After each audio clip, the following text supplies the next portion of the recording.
Monsoon 24 तासात अंदमानात दाखल होणार आहे। मान्सून 26 मे रोजी केरळात दाखल होण्याची शक्यता वर्तवण्यात येते।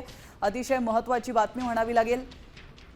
मे महिना सुरू आहे आणि आपण पाहतोय अवघ्या 24 तासातच अंदमानात मान्सून दाखल होणार आहे।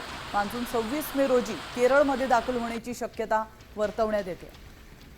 याविषयी अधिक माहिती देण्यासाठी आपले प्रतिनिधी विशाल सवणे आपल्या सोबत फोन लाईन वरून जोडले गेलेत। विशाल, मान्सून संदर्भात महत्त्वाची अपडेट मिळते आहे। मान्सून 24 तासात अंदमानात दाखल होणार असल्याची माहिती आहे, काय अधिक अपडेट?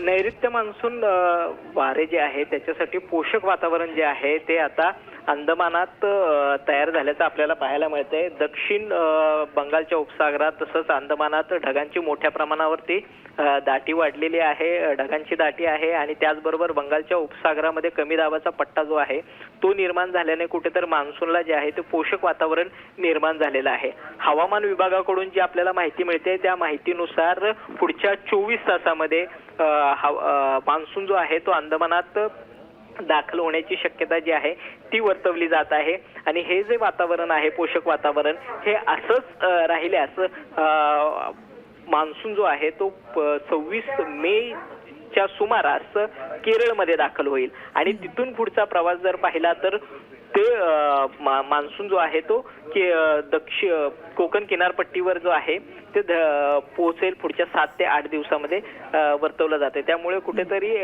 शेतकऱ्यांसाठी एक आनंदाची बातमी म्हणावी लागेल। नक्कीच विशाल, धन्यवाद तुम्ही दिलेल्या महत्त्वपूर्ण माहितीबद्दल।